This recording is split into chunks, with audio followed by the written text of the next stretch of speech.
अरोस्टू आदि के वंश का वर्णन तथा शमीमंत कमनी की कथा।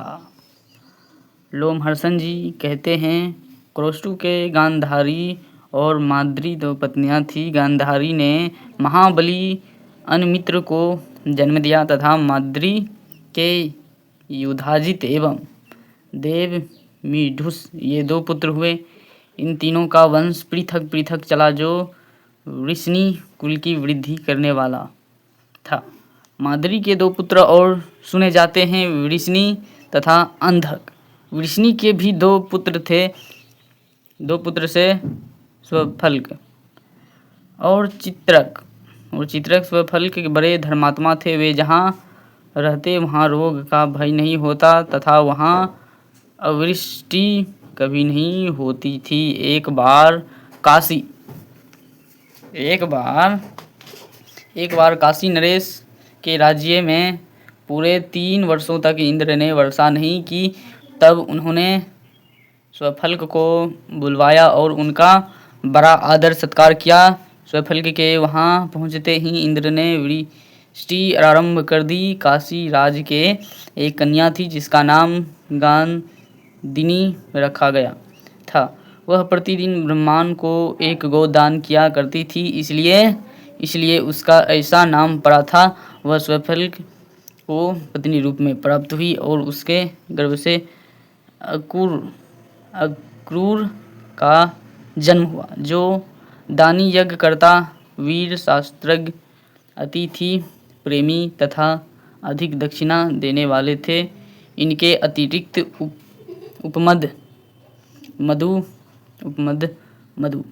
मेदुर, अरिमेजय, अविक्षित, अपेक्ष, आक्षेप, शत्रुघ्न, अरिमर्दन, धर्मधृक, यतिधर्मा, धर्मोक्षा, अंधकरु, अवाह तथा प्रतिवाह नामक पुत्र एवं वरांगना नाम की सुंदरी कन्या हुई। अक्रूर के उग्रसेन कन्या सुगात्री के गर्भ से परसेन और देव नामक 2 पुत्र हुए, जो देवताओं के समान कांतिमान थे। चित्रक के पृथु, आश्वग्रीव, आश्वबाहु, स्वपार्श्वक, गवेशन, अरिष्टनेमि, आश्व, सुधर्मा, धर्मभृत, सुबाहु तथा बहुबाहु नामक पुत्र एवं शर्विष्ठा और श्रवणा नाम की 2 कन्याएं हुई। देवमीढुस ने असिकनी नाम की पत्नी के गर्भ से शूर नामक पुत्र उत्पन्न किया। शूर से रानी भोज्या के गर्भ से 10 पुत्र उत्पन्न हुए। उनमें सबसे पहले महाबाहु वसुदेव उत्पन्न हुए, जिन्हें आनकदून दुभी भी कहते हैं। उनके जन्म लेने के बाद देवलोक में दुंदुभियाँ बजी थी और आन को मृदंगों की गंभीर ध्वनि हुई थी, इसलिए उनका नाम आनक दुंदुभि पड़ गया था। उनके जन्म काल में फूलों की वर्षा भी हुई थी। समस्त मानव लोक में उनके समान रूपवान दूसरा कोई नहीं था। नरश्रेष्ठ वसुदेव की कांति चंद्रमा के समान थी। वसुदेव के बाद क्रमशः देवभाग, देवशर्वा, अनाधृष्टि, कण्वक, वत्स, वान, गृंजम, श्याम, शमीक और गंडूस उत्पन्न हुए। शूर के 5 सुंदरी कन्याएं भी हुई, जिनके नाम इस प्रकार है: पृथु, कीर्ति, पृथा, श्रुतदेवा, श्रुतशर्वा तथा राजाधिदेवी। ये 5 वीर पुत्रों की जननी हुई। वृष्णि के छोटे पुत्र अनमित्र से सिनी का जन्म हुआ। सिनी के पुत्र सत्यक हुई। सात्यक से सात्यकी उत्पन्न हुई, जिनका दूसरा नाम युयुधान था। देवभाग के पुत्र महाभाग उद्धव हुई। गंडूस के कोई पुत्र नहीं था, अतः विश्वक्सेन ने उन्हें अनेक पुत्र दिए। उनके नाम इस प्रकार है: चारुदेशन, सुदेशन तथा सर्वलक्षण संपन्न पंचाल आदि उन सब में छोटे थे। महाबाहु रोकमिक ने, जो युद्ध से कभी पीछे नहीं हटते थे, कनवक के 2 पुत्र हुए। तंत्रीज और तंत्रीपाल। ग्रिंजम के भी 2 पुत्र थे। वीरु तथा अश्वहनु श्याम के पुत्र शमीक थे। शमीक राजा हुए, जिन्होंने राजसूयज्ञ किया था, जिनके पुत्र अजात शत्रु हुए। अब वसुदेव के वीर पुत्रों का वर्णन करूँगा। वृष्णि वंश की अनेक शाखाएं हैं। जो उसका स्मरण करता है, उसे कभी अनर्थ की प्राप्ति नहीं होती। वसुदेव जी के 14 सुंदरी पत्नियां थीं। पुरु वंश की कन्या रोहिणी, मदिरादि, वैशाखी, भद्रा, सुनामणि, सहदेवा, शांतिदेवा, श्रीदेवी, देवरक्षिता, वृकदेवी, उपदेवी तथा देवकी। ये 12 तो राजकुमारियां थीं और सुतनु तथा बरवा ये 2 दासियां थीं। ज्येष्ठ पत्नी रोहिणी ने, जो बाहिल्क की पुत्री थी, वसुदेव जी से ज्येष्ठ पुत्र के रूप में बलराम जी को प्राप्त किया। तत्पश्चात उनके गर्भ से शरण्य, शठ, दुर्दम, दमन, शुभ्र, पिंडारक और उसीनर नामक पुत्र तथा चित्रा नाम की कन्या हुई। इस प्रकार रोहिणी की 9 संतानें थीं।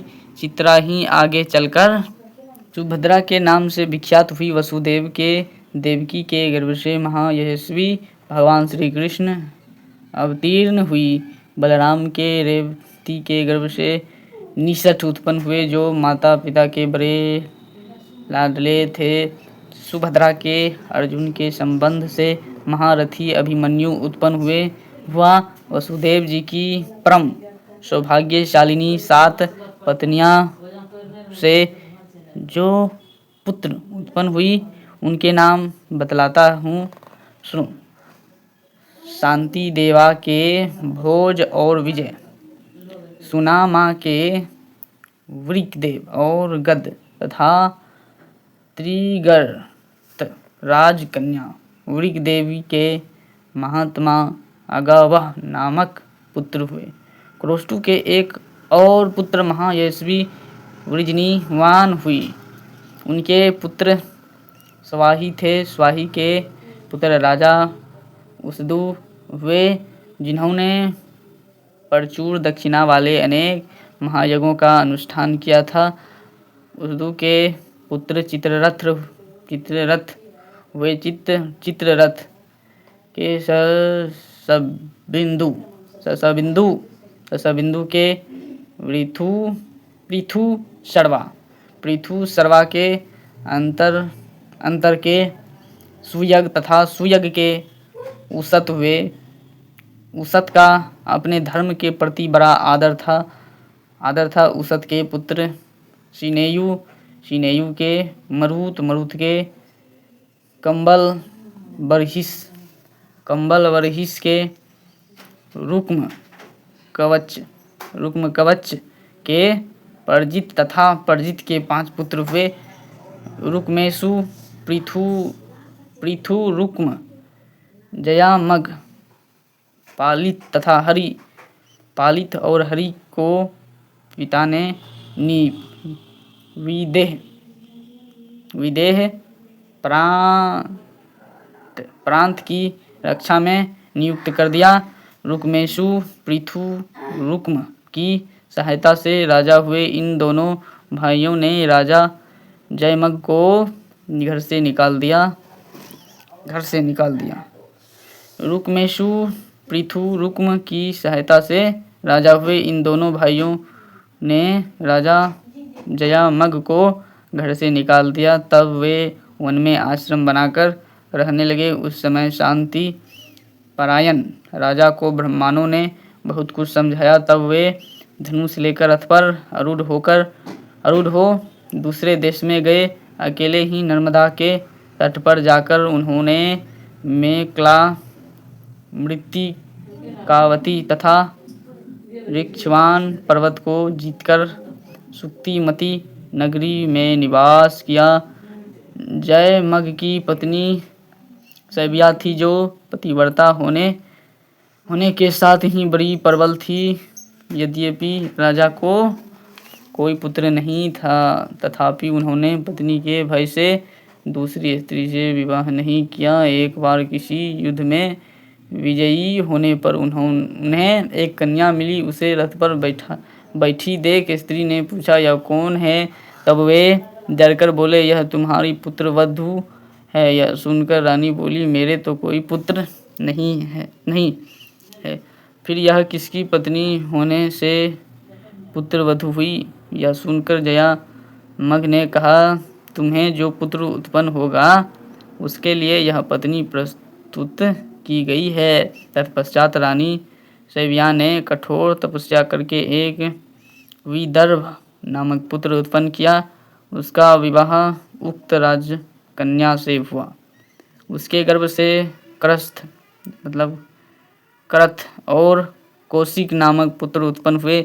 वे दोनों बड़े ही शूर तथा युद्ध विशारद थे। उसके बाद विदर्भ के भीम नामक पुत्र हुए। उसके पुत्र का नाम कुंती हुआ। कुंती से धृष्ट का जन्म हुआ, जो संग्राम में धृष्ट और प्रतापी था। धृष्ट के आवंत दसाई दसार तथा विषहर नामक 3 पुत्र हुए, जो बड़े धर्मात्मा और सूरवीर थे। दसाई के बयोमा के पुत्र जीमूत बतलाए जाते हैं। जीमूत के विकृति के भीमरथ, नवरथ और नवरथ के पुत्र दशरथ हुए। दशरथ के पुत्र का नाम शकुनी था। शकुनी से क्रम्भ तथा क्रम्भ से देवरात का जन्म हुआ। देवरात के पुत्र देवछत्र तथा देवछत्र के महायशस्वी वृद्धछत्र हुए। वे देवकुमार के समान कांतिमान थे। इनके सिवा मधुर भाषी राजा मधु का भी जन्म हुआ, जो मधुवंश के प्रवर्तक थे। मधु के उनकी पत्नी वैदर्भी से नरश्रेष्ठ पुरुद्वान की उत्पन्न हुई। मधु की दूसरी पत्नी इक्ष्वाकु वंश की कन्या थी। उससे सर्वगुण संपन्न सत्वान हुए, जो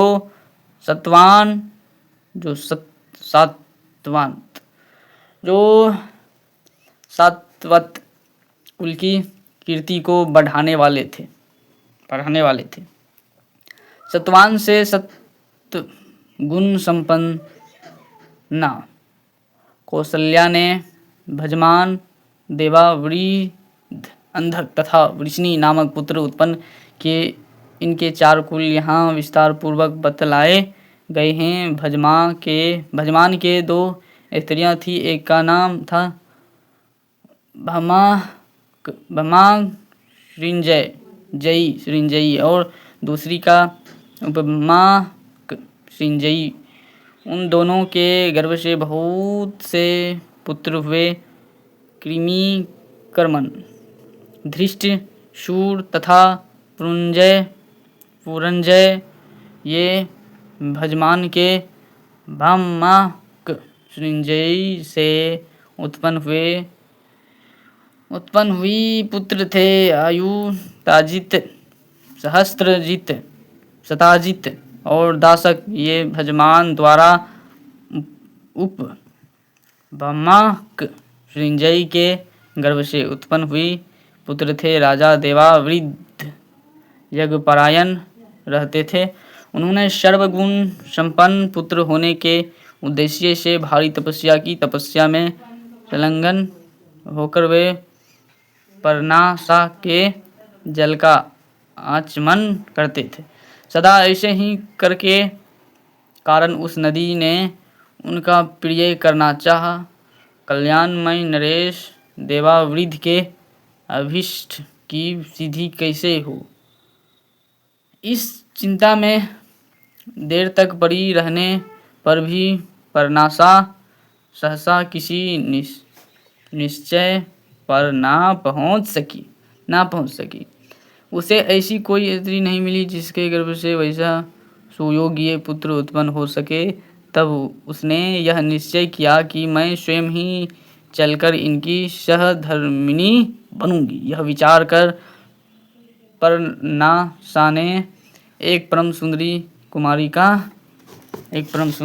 का रूप धारण करके राजा को पति रूप में वरण किया। राजा ने भी उसकी कामना की।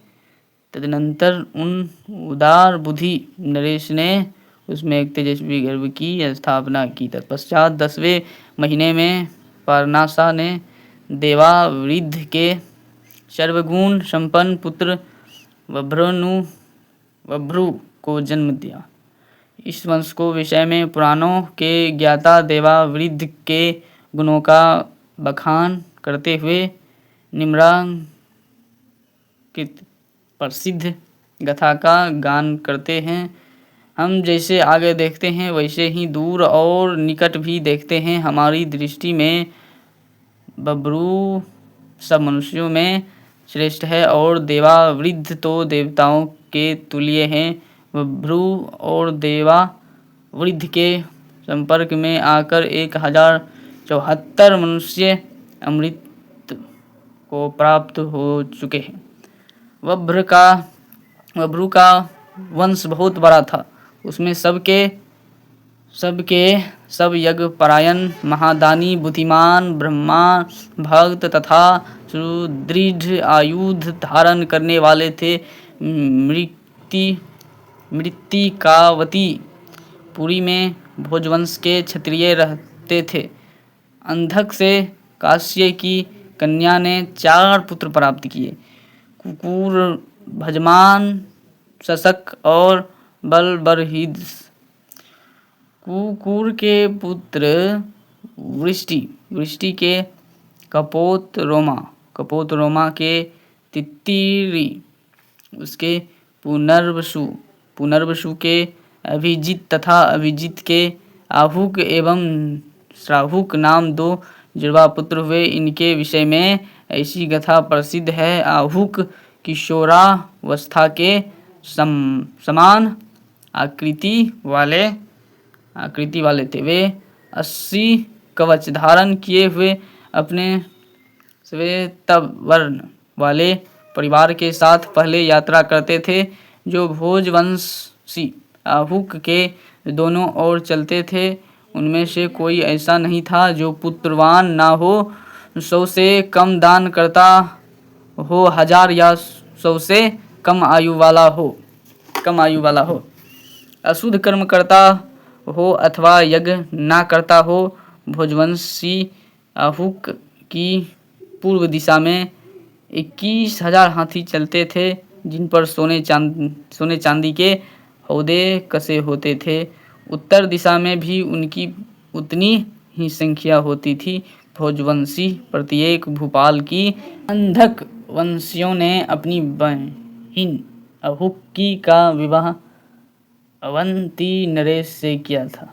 अहुक के का सिया के गर्भ से देवक और उग्रसेन नामक 2 पुत्र हुए।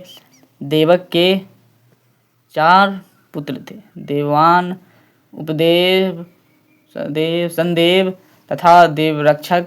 इनके सिवा 7 कन्याएं भी थी जिनका विवाह वसुदेव जी के साथ हुआ। इनके नाम इस प्रकार है: देवकी, शांति देवा, सुदेवा, देवरक्षिता, वृकदेवी, उपदेवी और सुनामनी। उग्रसेन के 9 पुत्र थे जिनमें कंस बड़ा था, उससे छोटे न्यायग्रोध, सुनामा कंक, सुभूषण, राष्ट्रपाल, सुतनु, अनावृष्टि तथा पुष्टिमान थे। इनकी 5 बहिनी थी: कंसा, कंसवती, सुतनु, राष्ट्रपाली तथा कंका। यहाँ तक कुकुर वंशी उग्रसेन और उनकी संतानों का वर्णन हुआ। भजमान के पुत्र विदुरथ हुए जो रथियों में प्रधान थे। विदुरथ के शूरवीर राजाधिदेव हुए। राजाधिदेव के पुत्र बड़े पराक्रमी थे। उनके नाम इस प्रकार है: दत्त, अतिदत्त, सोनाश्व,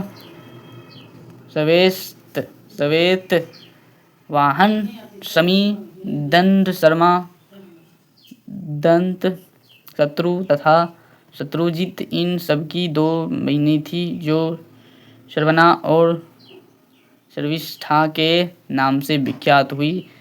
शमी के पुत्र प्रतिछत्र थे। प्रतिछत्र के पुत्र स्वयंभोज से हृदिक हुई। हृदिक के बहुत से पुत्र हुए जो भयानक पराक्रम करने वाले थे। उनमें कृतवर्मा सबसे ज्येष्ठ और शतधन्वा मध्यम था। शेष भाइयों का नाम इस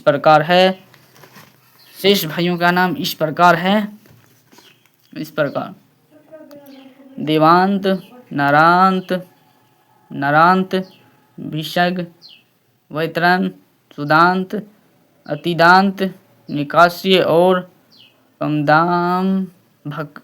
देवांत के पुत्र विद्वान कंबल महर्षि हुए। उनके दो पुत्र थे, अश्मौजा तथा तामसौजा।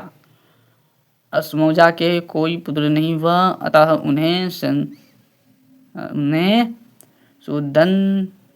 सुदंष्ट्र, सुचारु और कृष्ण ये पुत्र गोद में प्राप्त हुए। इस प्रकार अंधक वंशी क्षत्रियों का वर्णन किया गया। ऊपर कह आए हैं कि क्रोष्टु के 2 पत्नियां थी, गांधारी और माद्री। गांधारी ने महाबली अनुमित्र को जन्म दिया और माद्री ने युधाजित को। अनुमित्र के निघ्न हुए। निघ्न के 2 पुत्र थे, परसेन और सत्राजित। ये दोनों ही शत्रु सेना को परास्त करने वाले थे। भगवान सूर्य सत्राजित के प्राणोपम सखा थे। एक दिन रात्रि बीतने पर रथियों में श्रेष्ठ सत्राजित रथ पर आरूढ़ हो स्नान एवं सूर्य प्रस्थान करने के लिए जल के किनारे गए। वहां पहुंचकर जब वे सूर्य स्नान करने लगे, उस समय भगवान सूर्य तेजोमंडल से युक्त स्पष्ट दिखाई देने वाला रूप धारण करके उनके आगे प्रकट हो गए। तब राजा सत्राजित ने सामने खड़े हुए सूर्यदेव से कहा, प्रभु, आप जिसके द्वारा सदा संपूर्ण लोकों को प्रकाशित करते हैं, वह मणिरत्न मुझे देने की कृपा करें। उनके यो कहने पर भगवान भास्कर ने उन्हें दिव्य सैमंतक मणि प्रदान की। सत्राजित ने उसे गले में पहनकर अपने नगर में प्रवेश किया। उन्हें देखकर सब लोग यो कहते हुए दौड़ने लगे, यह देखो सूर्य जा रहे हैं। इस प्रकार नगरों में लोगों को आश्चर्य में डालकर वे अंतःपुर में पहुँच सत्राजित ने वह उत्तम मणि अपने छोटे भाई प्रसेनजीत को दे दी, क्योंकि उसको वे बहुत प्यार करते थे। वह मणि अंधकवंशी यादवों के घर में सुवर्ण उत्पन्न करती थी। वह जहाँ रहती उसके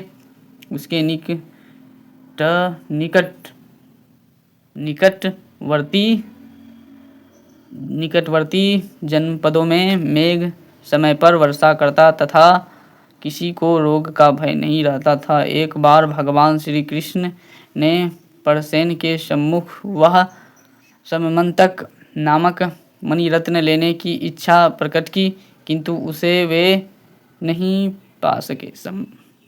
समर्थ होने पर भी भगवान ने उसका बलपूर्वक अपहरण नहीं किया। एक दिन प्रसेन उस मणिरत्न से विभूषित हो वन में शिकार खेलने के लिए गए।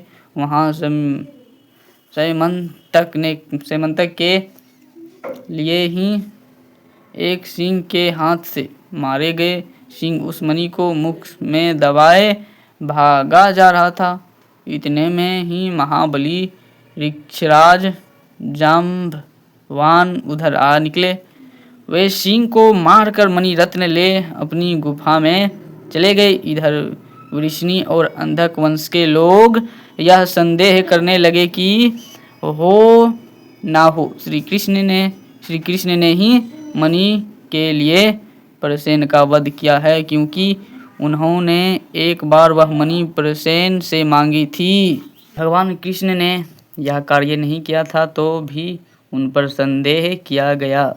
अतः अपने कलंक का मार्जन करने के लिए वे मणि को ढूंढ लाने की प्रतिज्ञा करके वन में गए। कुछ विश्वसनीय पुरुषों के साथ प्रसेन के चरण चिन्हों का पता लगाते हुए वे उस स्थान पर गए जहाँ प्रसेन शिकार खेल रहे थे।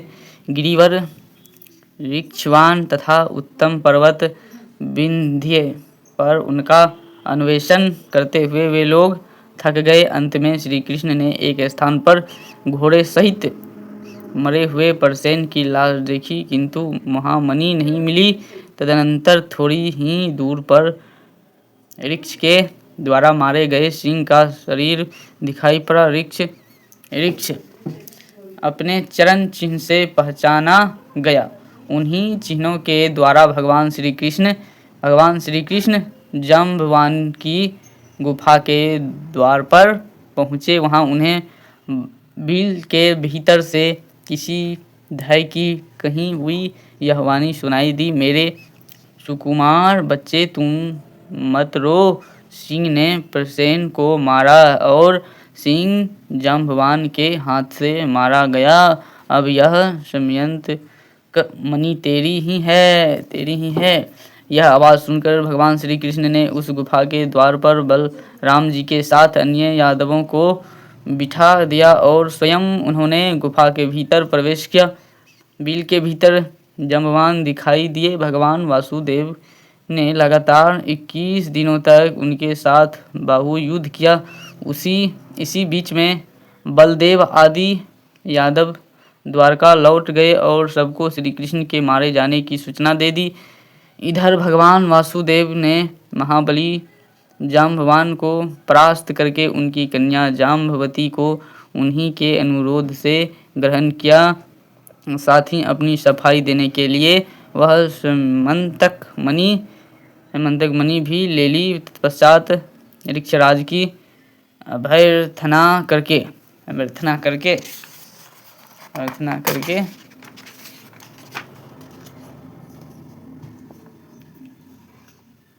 वे बिल से निकले और विनीत सेवकों के साथ द्वारका में गए। वहाँ सब यादवों से भरी हुई सभा में श्री कृष्ण वहाँ मणि सत्राजित को दे दी। इस प्रकार मथिया कलंक लगने पर भगवान श्री कृष्ण ने समयंतक मणि को ढूंढ निकाला और उसे देकर अपने ऊपर आए हुए कलंक का मार्जन किया। सत्राजित के 10 पत्नियां थी। उनके गर्भ से उन्हें 100 पुत्र प्राप्त हुए, जिनमें 3 अधिक प्रसिद्ध थे, भंगकार, वातपति और वसुमेध। शस्त्राजित के 3 कन्याएं भी थी जो सब दिशाओं में विख्यात थी। सत्यभामा, पर्तिनी तथा प्रस्वापिनी। इनमें सत्यभामा सबसे उत्तम थी। उसका विवाह पिता ने श्री कृष्ण के साथ कर दिया। जो भगवान श्री कृष्ण के इस मथिया कलंक का श्रवण करता है उसे मथिया कलंक कभी स्पर्श नहीं करते हैं। श्री कृष्ण ने शस्त्राजित को जो स्वयंतक मणि दी थी उसका अक्रूर ने भोजवंशी शतधन्वा के द्वारा अपहरण करा दिया। महाबली शतधन्वा शस्त्राजित को मारकर वह मणि ले आया था। अक्रूर को दे दी। अक्रूर ने उस उत्तम रत्न को लेते हुए शतधन्वा से प्रतिज्ञा करा ली कि मेरा नाम ना बताना। पिता के मारे जाने पर मनस्विनी सत्यभामा दुख से आतुर हो उठी और रथ पर आरूढ़ हो वारणावत नगर में गई। वहां अपने स्वामी श्री कृष्ण को शतधन्वा की सारी करतूतें बतलाकर उनके पास खड़ी हो आंसू बहाने लगी। तब भगवान श्री कृष्ण तुरंत ही द्वारका आ पहुँचे और अपने बड़े भाई बलराम जी से बोले, प्रभु, प्रसेन को तो सिंह ने मार डाला और शस्त्राजित को शतधन्वा ने। अब स्वयंतक मणि मेरे अधिकार में आने वाली है। अब मैं ही उसका उत्तराधिकारी हूँ। इसलिए शीघ्र ही रथ पर बैठिए और महारथी शतधन्वा को मारकर मणि छीन लीजिए। महाबाहों, अब स्वयंतक हम लोगों का ही होगा। तदनंतर शतधन्वा और श्री कृष्ण को घोर युद्ध हुआ। शतधन्वा सब और अक्रूर के आने की बाट देखने लगा। वह और भगवान श्री कृष्ण दोनों ही एक दूसरे पर कुपित हो रहे थे। जब अक्रूर ने साथ नहीं दिया तब शतधन्वा ने भयभीत हो भाग जाने का विचार किया। उसके पास हृदया नाम की एक घोड़ी थी जो 100 योजन चलती थी। वह उसी पर आरूढ़ हो श्री कृष्ण से युद्ध कर रहा था। 100 योजन का मार्ग वेग से तय करने के कारण वह घोड़ी थककर शिथिल हो गई। यह देख भगवान श्री कृष्ण बलराम जी से कहा, महाबाहों, आप यही खड़े रहें, मैंने उसे घोड़ी की कमजोरी देख ली है। अब तो मैं पैदल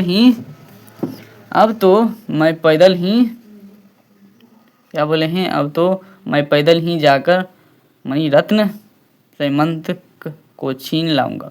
यह कहकर भगवान पैदल ही शतधन्वा के पास गए और मिथिला के समीप उन्होंने उसका वध कर डाला, परंतु उसके पास स्वयंतक नहीं दिखाई दिया।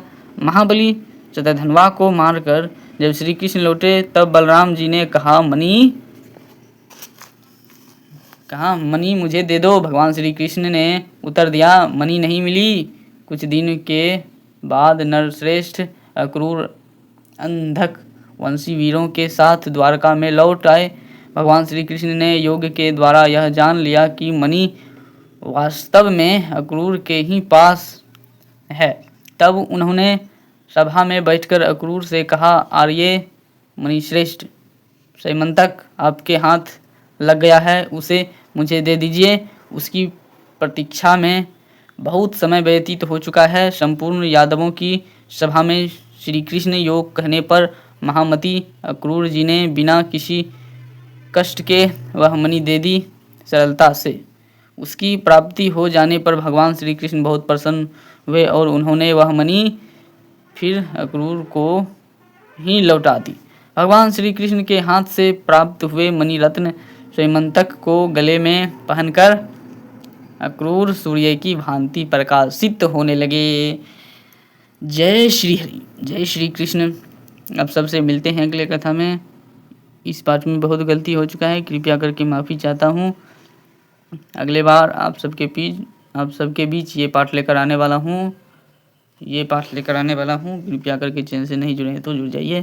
साथ ही शेयर और लाइक ज़रूर कीजिएगा। कमेंट तो ज़रूर बता दीजिएगा कैसा लगा। हर हर महादेव, सीताराम।